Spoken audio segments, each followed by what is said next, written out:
Hey, welcome back. My name is Dan Druff, and my dog on the floor there is Julius Caesar. And today we're going to discuss Season 2, Episode 7, The Brown Family Decision. The episode description said the Browns head to a cabin for Christmas, then a decision is revealed that will affect the families. All right, let's get into it. Welcome to the podcast, Sister Wives, a red flag rewatch. This is a podcast for disenchanted fans of Sister Wives. Fans who fell in love with the Brown family, watched their precious kids grow up, and became enchanted with all the love, only to be told it was all a lie. Nothing was as it seemed. We were bamboozled, fooled, duped, tricked, conned, swindled, hoodwinked. What did we miss? Where did it go wrong? Come help me find out as we watch from the beginning. Before we get into it, I went down a rabbit hole about Kody and his finances and this whole investigation and what all is involved. I have just got a little bit of information that I found that I just wanted to share. It may not have a whole lot to do with this episode, but I just thought it was very interesting. This family has had a lot of financial problems, and I did not realize how much until I followed that rabbit right down that hole. But in 1997, Janelle declared bankruptcy on credit card debt. And in 2005, Kody and Meri declared bankruptcy on credit card debt, $85,000 worth of credit card debt that they declared bankruptcy on. And they said on that document that they only had $10 to their name and that Kody made $4,000 a month as a sign salesman in Billings, Montana. Meri made $625 a month as an engraver at an awards shop. When you talk about Meri, I think this is all she's ever done is work these little part-time jobs. And she made $625 a month at an award shop. So that was probably her average. That's probably about how much she brought into the family, even though she only had one child and could have worked more. I don't think she really wanted to either. She's got that Robyn vibe to her.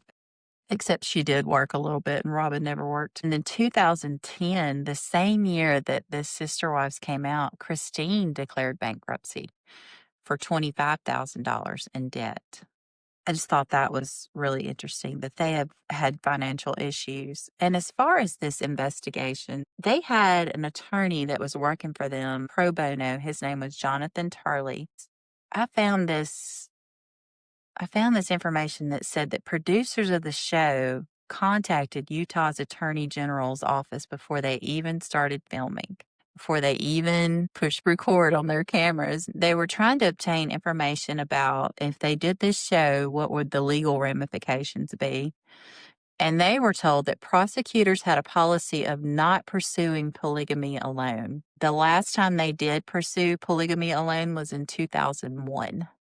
So it had been 9 years since they had done that, since anybody had gotten in trouble for polygamy. So the prosecutors had a policy of not pursuing polygamy alone. What they looked for when they say alone, which means that if there were other factors, then they would pursue it. You're talking about welfare fraud, underage marriage, child abuse, human trafficking, all the things that can come with the seedy side of polygamy. Then they would pursue it. But polygamy alone was not something the prosecutors pursued. And they said when the sheriff's office turned over their evidence that Kody may have misrepresented his family structure to receive government assistance. Because Christine was declaring a single woman, Janelle was declaring a single woman. Janelle didn't get government assistance because she did work, and I think she made some pretty decent money, but Christine was receiving government assistance. And I know that Robyn was too. And Christine had even said at one point, the father's not listed on the birth certificates. And one of the reasons is they don't want the father to get in trouble, but that's not really a reason to get in trouble anymore. That hasn't been an issue for a while. One of the reasons is so the wife can qualify as a single mother. She didn't mention that. And so if you can qualify as a single mother with no father in the picture, you can qualify for food stamps and financial assistance. When Kody is sitting on that couch crying about how they're coming after him and this is unfair, and Robyn says, this isn't the America I dreamed of, I don't think the Attorney General's office really cared. anything they were doing. I think that they set Kody down and said, look, you have got 3 bankruptcies. You've misrepresented your family structure so that you could receive government assistance, which is illegal. You're using your wives to declare bankruptcy on debt that y'all shared together, and your name is nowhere on this. And so I think that was the real reason that Kody got scared and he left. Because if it had just been for polygamy, if he had done nothing else wrong, he could have maintained his reason for doing the show in the first place and stayed there and followed through with his pro bono attorney and shown the world what would happen and get in trouble for polygamy or whatever. It wouldn't have gone very far because even the production crew knew at the time that they didn't pursue polygamy alone. They had a policy of not pursuing it alone because that would eat up all their resources. So I think there was some other things discovered, and that's why Kody is running. And I think that whoever was representing Utah just sat Kody down and said, look, you need to just leave the state. We don't want to pursue this. We don't want to put our time and energy towards this. You need to just leave because you're flaunting this in our faces. You're going on Good Morning America. You're admitting to a felony right on TV, sitting there with your tongues out at us. You need to just leave the state. And I think that's what Kody did. Take on Reality pointed out something very interesting and said, why did they go to Las Vegas? Why didn't they go to Wyoming? Because Wyoming is where a lot of their family is. Why did they go to Las Vegas? They went to Las Vegas because Robyn's dad lives and works there. The end. And I think that was Robyn's original plan all along, allegedly. Allegedly. I also found out that Wynn has a second wife that her name is Bobby Brown. He's got Janelle, which is Kody's mama, and he's got Cheryl, which is Janelle's mama. Cheryl's the third wife. The second wife is Bobby Brown. And you cannot find her anywhere on the internet because if you Google Bobby Brown, you ain't going to get Wynn Brown's second wife. You're going to get Bobby Brown. But there's no pictures. I don't know if she's alive or dead. I have no idea where this woman is, but they don't talk about her at all. There's no pictures. There's no mention of her name, nothing. And so when Kody went on his mission trip for the LDS church and he came back and realized his father had decided to join polygamy, it's because he acquired the second wife, Bobby. And so you don't see her anywhere, which I think is interesting. And it also turns out that William Wynn Brown, his father, was an Army Ranger or paratrooper, and he actually got hurt and has dealt with that his whole life in a paratrooper accident. So that may explain why he was so hard on the kids because he was an Army Ranger, which is very interesting. But that has nothing to do with nothing. But I figured that out, and I just thought y'all should know that. But that's what I came up with because sometimes when I do the research for these podcasts, I will go down rabbit holes and I will be looking up stupid stuff for hours. And half the time you can't find anything. Like I just finished recapping season 20, episode 15, where Janelle got her release. And I was trying to figure out the actual process, the questions asked, what people did in an actual spiritual release in a marriage. And I can't find it anywhere. You can't find spiritual release information online. Maybe you can find it. I don't know. But I was trying to figure out what Janelle was actually going to go through when she went into that temple. I couldn't find it for nothing. Nothing. But anyway, this show, season 2, episode 7, it starts out the kids are in the yard and they're making snow angels. And Gwen's just got a long sleeve shirt on. She ain't got a coat or nothing. It's hilarious. And they're just so stinking cute out in that yard in that snow. And Kody says Christmas season is on us and the family's going to a remote cabin so far up the mountain that there's no cell service. Janelle says, so one of the things about getting away at the cabin now is just recently we had someone forward us an article from an online magazine where the county prosecutor is quoted. And it says, Anna Kelly, the attorney for Utah County, she said the Browns have definitely made it easier for us by admitting to felony on national TV. You can expect a decision in 60 to 90 days. It does sound mean, but it's true. Like, they did make it. She's just doing her job here, Donna Kelly here. And she's just saying, look, these people admitted to a felony on national TV. How could we not say something? But like I said, if it was just polygamy, yeah, he should have stayed. He should have stayed in the state and let it play out and let his pro bono attorney take care of it. And it would have been good television. But it wasn't just polygamy. It was bankruptcy and the fact that he was, quote unquote, misrepresented his family structure to receive government assistance. So he had the potential to really get in trouble. And I think he knew that. And Kody says, my chest hurts. My eyes dilate. I feel all kind of intense. What can you do when you're just a small little peon against Goliath? There's a huge question about what to do. The responsibility falls usually on the leader. And unfortunately, I've got 4 other sets of shoulders to share it with, but we've got to decide what to do.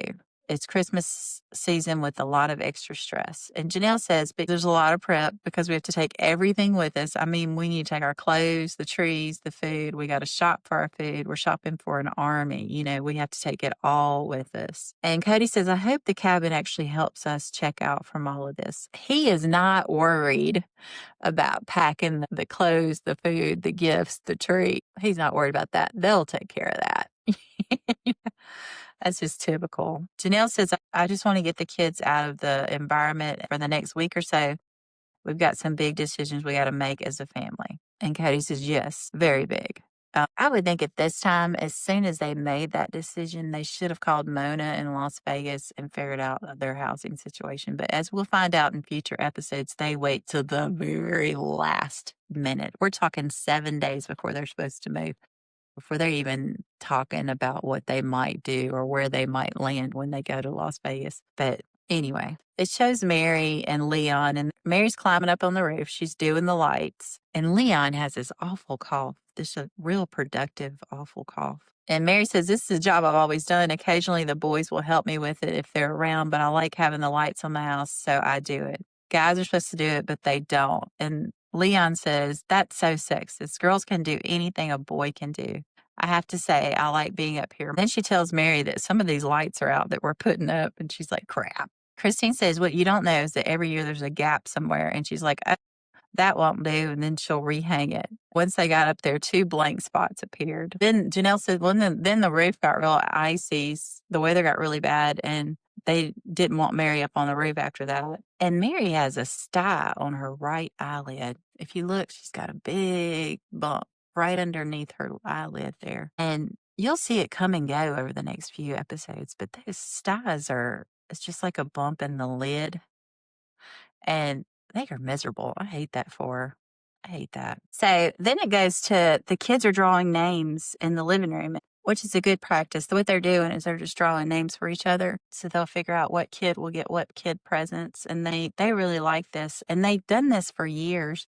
And it even goes up until the last few years. You remember the whole conspiracy about the text chain and how Robyn got involved with it, and they won't show us that text. I wonder if that's part of the NDA. Well, Robyn said, this isn't safe. My kids aren't going to participate. Well, they were talking about drawing names and getting together for Christmas because this was important to them. I mean, here we are in season 2 talking about it. Christine says the kids draw names for each other because this way each child can get another child a gift in the family, a good gift, and you're getting more of a quality gift. And I took a picture of the list, and it shows who's getting who, and that's fun. Garrison says, the good thing about having 4 moms is you get 4 presents. And Meri says, you are a smart kid. And Garrison said, yeah, I know.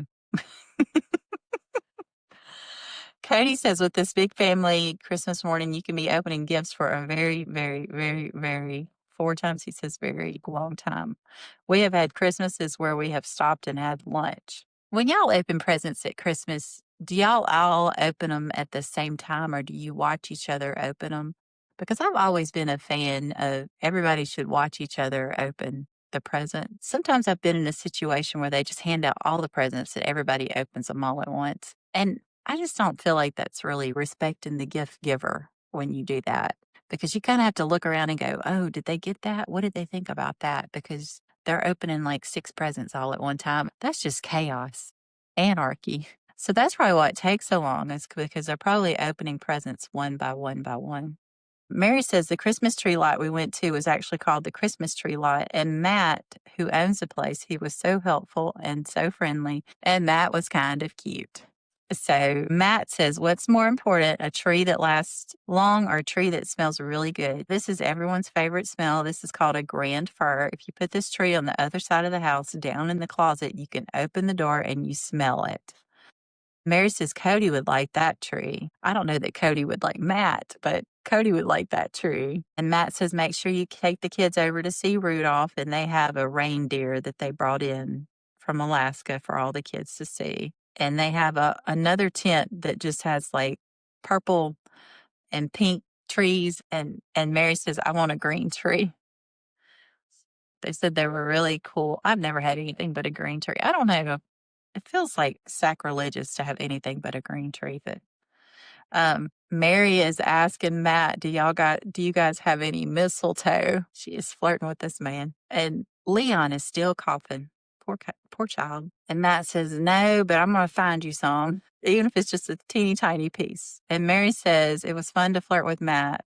Plus, he was innocent, fun person to flirt with. Matt says, we do have some kissing balls. And Christine says, flirting is innocent, it's fun, and that's why it's okay. Which I don't know how Kody felt about this. They didn't address that at all. And it shows Matt spinning a tree around, and it's almost like he could have been on a stripper pole. They all clap and laugh. And Meri even hugs him goodbye. Christine says, women that come here will leave with the tree. I'm just saying. Christine said, well, this year for Christmas, we're going to a cabin and celebrate. There's a lot of reasons. There's a lot of stresses that we've had right now with going public. Kody's frantic and stressed out and kind of all over the place. There's things like the investigation. Janelle says, yeah, we're meshing families together. We're trying to figure out the traditions and how everything works together. And it shows Robyn, and she's making all these kids ornaments. And I don't want to be mean, but I want to be mean. That's so stupid. These kids are little. I hope those ornaments are plastic and not glass. Please don't let them be glass. And you're putting little symbols in there and the true meaning of Christmas, and you're writing on this ribbon with a black Sharpie. The whole thing was tacky. And little kids, they don't want ornaments. They don't want ornaments. Janelle says later that each kid gets 3 gifts. I think that's a gift from each mom. And that would be Janelle, Meri, and Christine would give each kid a gift. I think that's what that means. They get 3 gifts from each mom. And I think this is Robyn's gift. She is giving these kids ornaments. And are you expecting these kids to keep up with these ornaments? Do you have kids that, like us, older people, that have a box of ornaments? No, I don't think. This isn't a good idea at all. But I do think this is Robyn's idea for her gift to give. And she's got a little cutout candy cane, and it symbolizes Christ and kind of pulling us in like a shepherd. And she's telling them the true meaning of Christmas. And it's just on par for Robyn. Like, she's like, you have to think this is a good gift. Otherwise, you'll be going against God, because we're talking about the real meaning of Christmas here. These kids don't want an ornament for Christmas. That's a crappy gift. And she's holding it up like she's Martha Stewart.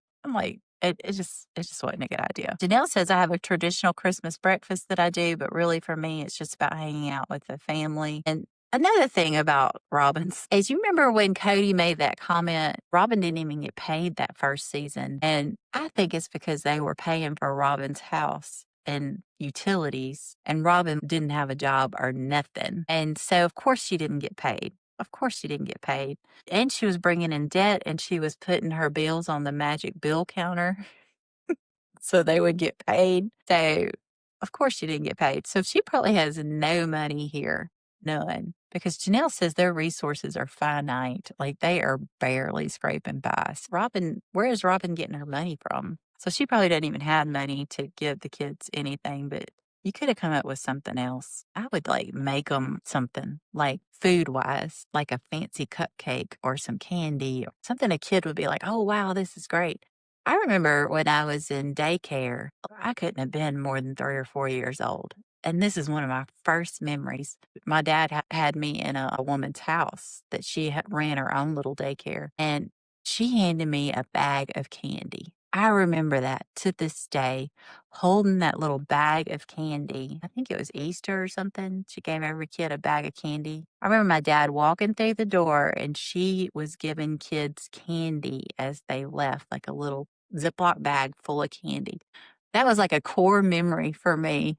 I was like, oh my God, she could have done something like that. It didn't have to be expensive, but I remember thinking I hit the jackpot with that lady. But anyway, and Janelle says, I have a traditional Christmas breakfast that I do, but really for me, it's just about hanging out with the family. And Christine says, I brought into the family tradition of St. Lucia's Day, where the oldest of the family make breakfast. So Madison, Aspen, and then Robyn busts in and goes, Aurora. She's so excited. She's going to be part of the oldest daughter club. So excited. And it goes over to Meri in her Americana crafting room, which I still maintain to this day. And I will probably bring up every time they show that damn crafting room is that could have been Robyn's room. It's a humongous room. There was no reason why Robyn couldn't have moved into that room. I don't understand. I don't understand. If they're so worried about her rent and utilities, and Meri has this whole ass crafting room, and there's no reason why Robyn couldn't have moved into there. I just don't. I don't understand that. I don't understand it at all. Meri says, every year for Christmas, I make the kids all pajamas and gift them on Christmas Eve. And now I've got most of them done, but I need to finish up the rest of them. So I'm going to sew some pajamas with the kids. And when the kids were really, really little, I think Mariah was probably two. I decided I wanted to make them pajamas for Christmas, and the tradition has stuck. I was sitting in my sewing machine, which happens to look outside right in the front window, and a police officer pulled into my driveway, and I immediately got on the phone with Kody. I started shaking. I'm like, what the heck is going on? Already this is happening, and it really scared me. And then the police officer slowly backed out and kind of slowly went down the road, and I went out to get my mail to see where he was. And he was helping somebody get their car out of a ditch. He was just turning around to help that person. But here I am, wondering every time I see a police officer, what's happening now? I might be mistaken. I don't know. I've never been arrested. That's one thing I haven't experienced. But I would think for crimes like this that the police would have contacted Kody and said, you need to come turn yourself in, or there would have been some contact with the lawyers, and Jonathan Turley would have said, hey, you need to present yourself to the sheriff's office at such and such time. I don't know that they would definitely come to your house and just straight up arrest you. I think there's protocols for this. I could be totally wrong. I could be making that up, but I feel like in this situation, where this investigation has been going on for a while, they would have said, look, we found you guilty of misrepresenting your family structure to receive government assistance. You need to present yourself to the courthouse or to wherever. And I don't know that they would just bust down the door, crash through the windows, and take Kody in the middle of the night. There would be some forewarning. It would be a little bit more civilized. I think they're being super dramatic here. I don't know. I may not have any room to talk about it, but that's what I'm thinking here is I don't think it would have gone down like that. I think with Kody having a lawyer and all that, I think it would have been a little bit more civilized. Kody says, I'm seeing this fear blow up. What do I do with this? How do I protect my family from it? How do I not have this fear lead to some real problems? And it's a huge burden on my family. This is a huge burden on me. I just got to get something figured out. I need answers that relieve the pressure. I don't know what to do. Christine says one of the reasons why we're afraid is just because looking at history, my dad was raised in a family where the police came in the middle of the night and they took my grandpa. They took my grandma's and my mom's and my grandpa were all put in jail for polygamy, and all the wives had to separate. No one wife knew where the other wife lived. They lost their best friend. They lost their contacts. They lost everything. And like I said, that was years ago. Years ago. And it did happen, and that was tragic, but that was years ago. That's not really how things are going down now. But anyway, you see them packing, and there is a crap ton of stuff. A crap ton of stuff. Meri says, it's almost 10 o'clock. We're supposed to be leaving now. We're headed up the mountain to a cabin to have our family Christmas and reconnect as a family unit without any outside influences. We have a lot to do on our trip. Robyn says, we actually need to pack the entire planet. Clothes for everybody. I have 7 bags of presents, Christmas tree and decoration, winter clothes, and we still have to load up the vehicles. And then somehow we're going to squeeze the kids in between. And when they say clothes for everybody, you're talking about winter clothes. Gloves, shoes, boots, all these, big ski outfits. It's a lot. And she says we still have to pack up the vehicles. And she says she has 7 bags of presents. And why are you making crappy ornaments? Are those 7 bags of presents for your kids? Because they better not be. Christine says, yeah, we had a plan, but we're always hours behind. Kody says, the teenagers all want to go. They're all excited, which is a lie. He has no idea what's going on in this family because it immediately goes to Maddie and Mykelti. And Mykelti says, I think we should stay home for Christmas. And Maddie says, it's going to be 4 days of going nowhere. I love my family, but just after a while, you just want to rip your hair out. Hunter says, I think it's going to be cold, but I think the cabin might be fun. So they are not excited. So Kody is just full of crap. Kody says, the last minute we started getting panicky. I mean, actually, the stress got high. Kody is talking to Christine and being the ass hat that he is. He says, is there room in Robyn's van? And where is Janelle? Like, Christine ain't got 6 kids with an infant, got to pack up these kids getting ready to go in the cabin. And she's probably in charge of all of the food and making the magic happen. That's one of my things I've never thought was fair is that women are in charge of the magic of Christmas. You know, you get that pressure when Christmas is coming up. The word I like to use is magic. Like, you want the day to be special, and that is a lot of pressure for women. Like, what do the kids really want? What is something I can get them that they'll be really excited about? How do I not blow the entire budget trying to make this magic happen? So Christina's got a lot on her head, and Cody's asking her questions, but when he asks questions, he fully expects her to figure it out. How much room is in Robyn's van? Where is Janelle? He is so selfish. He is such an asshat. And Christine, she's so funny. She goes, I don't know where Janelle is. No, I'm going to try and read them. We share minds, you know. Wait a minute, wait a minute. And Cody's like, don't read their minds. Christine goes, I'm not getting anything. I'm not getting anything. Just trying to point out the fact that Kody, oh my God, what are you doing? What are you doing? You need to take care of your own crap. And I think he's packing for himself. He's causing all this chaos and he's packing for himself. And he's just pulling everybody into his world there. Kody says, yeah, don't read their minds. Thank you. You've been very helpful reading their minds. I wish you would just learn to read between the lines because I don't like you right now. And he tells Christine, I don't like you right now. And Christine says, oh my gosh, I'm not going to take that personally. So she knows how to handle him. Meri says Kody's under a very high level of stress right now with the situation that's going on. Probably something that he never thought he would have to deal with. Robyn says he didn't have the luxury of falling apart. He's like the captain of the ship. And the ship captain never going to say there's a storm coming. We're all going to die, which is kind of funny on Robyn's part. That was funny. They always have to be strong. And Kody's saying, I got to find my shoes. I got to get more shoes. Again, dragging everybody into his problems. And he's sitting there panicking about his stuff. And then it pans over to the teenager and they're picking out Truly's clothes. Calm, cool, collected, picking out their sister's clothes. You think Kody was worried about Truly's clothes? No. He wasn't worried about any of that. He was worried about himself. Janelle says we're running late and there's been 2 or 3 big days of snow. So we knew that we needed to get up there before dark because we knew that everything would be snowy. Only one of our vehicles actually make it up into the cabin. So apparently you can go up so far, but if you don't have a 4-wheel drive with high clearance, you can't go any further. So they only have one car that's like that. I don't know why they picked this cabin. I don't know if TLC maybe picked it and they weren't thinking about it. I don't know. Christine says we really need to make sure it's all in daylight so we can stay safe. She says we're going to take a real tree up to the cabin. And there's Daddy Logan loading a whole ass tree on top of the roof of the car.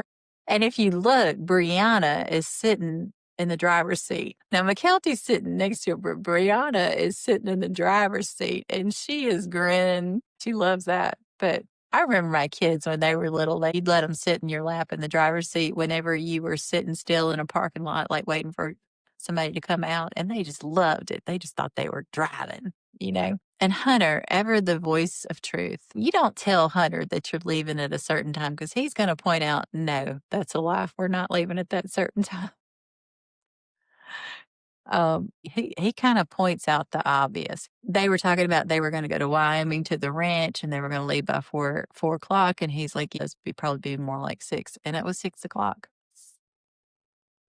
He says it's now 10:30 and we probably won't leave till 1. So he knows exactly how this family operates. And Kody's like, yeah, Hunter, why don't you organize this for us next time?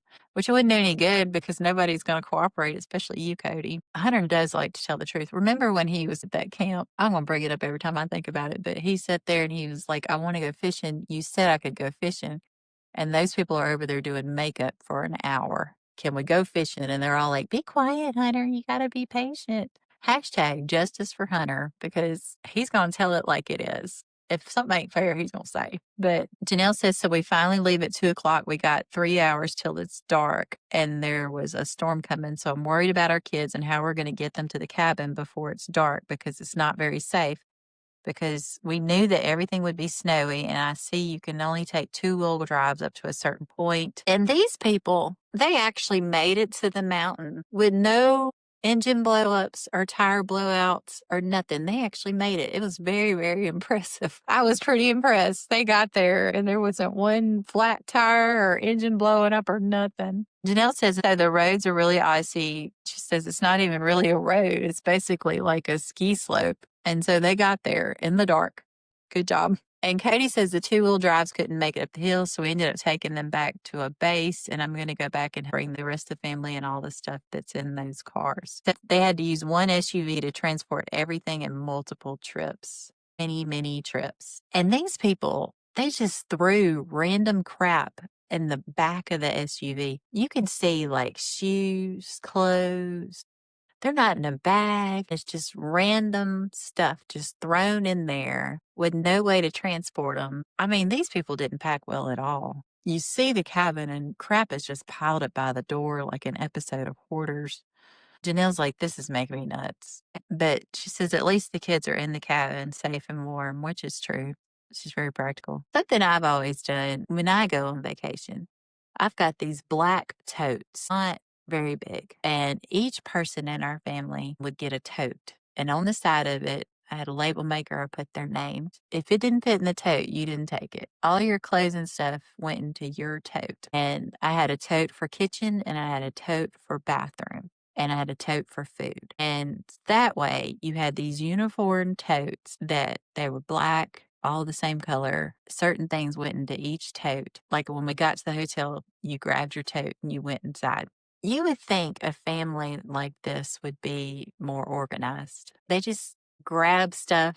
They're walking out of the door with their jeans and their shoes and they're just throwing them in the back of the SUV. I mean, I don't understand how these people get by in life. So the tote thing worked really good for years. I like that. Now that the kids are older, they just have a piece of luggage and they just take care of their own stuff. The tote idea would have been so much better here, don't you think? And so they get to the cabin, and Christine says the cabin was beautiful. It was really, really pretty. And Kody says, yeah, but it wasn't big enough. And Meri says if it was a normal sized family, it would have been big enough.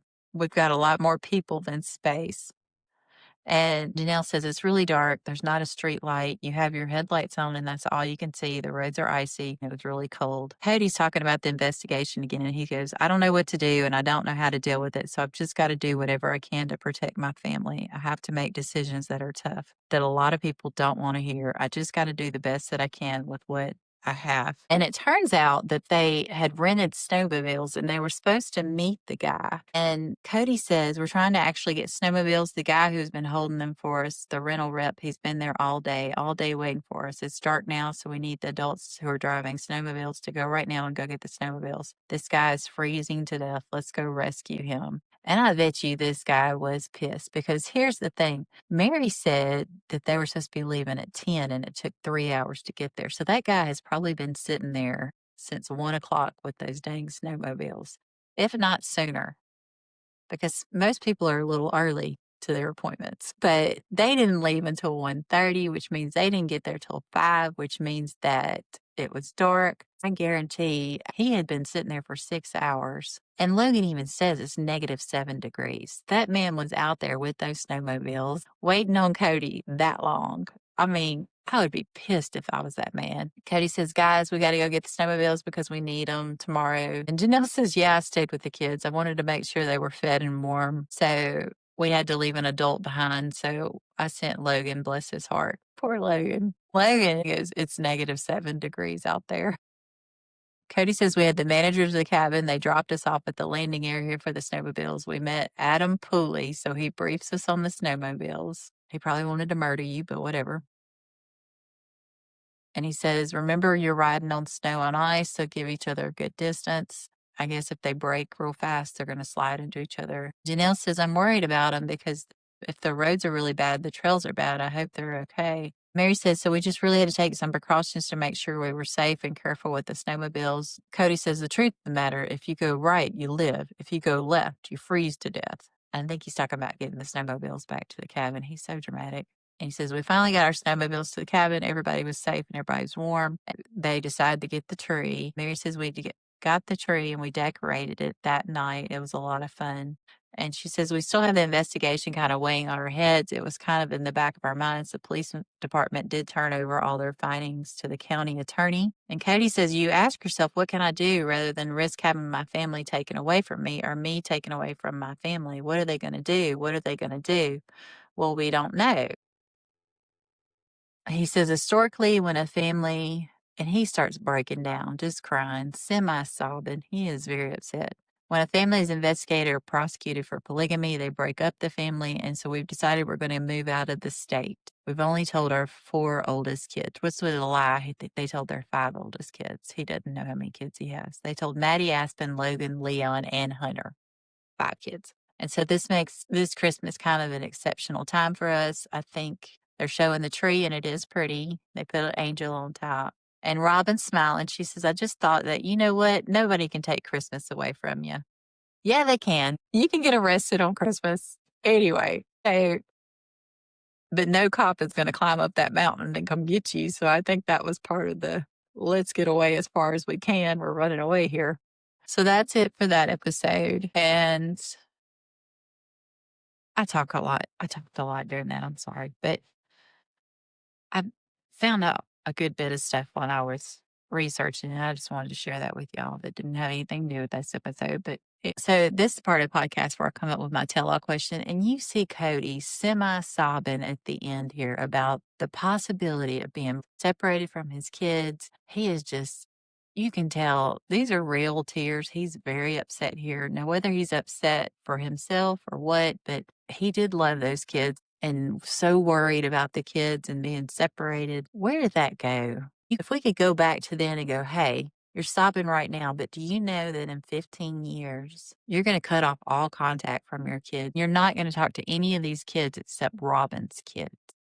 If we could go back in time and tell him that's what's going to happen, I wonder what he would have said. It's like, you're here, you're sobbing, you're upset, and we feel you, we believe you. But do you know that in 15 years, you're going to cut off contact from all of your kids and call them a stream of bullshit? And do you realize what you're going to turn into? It's such a big, stark difference from then until now. I don't know. It's really sad. But anyway, that's it for that episode. And I appreciate y'all listening to me. See you later. That's it for today. If you like my podcast, please like, comment, and subscribe. And if you want to reach me, you can always reach me at redflagrewatch@gmail.com. Thank you for joining me today. See you next time. I used to have a job at a calendar factory, but I got fired because I took a couple of days off. I took a couple of days off. Did you hear about the restaurant on the moon? Did you hear about the restaurant on the moon? It had great food, but no atmosphere. That was a good one. You're welcome. See you next time.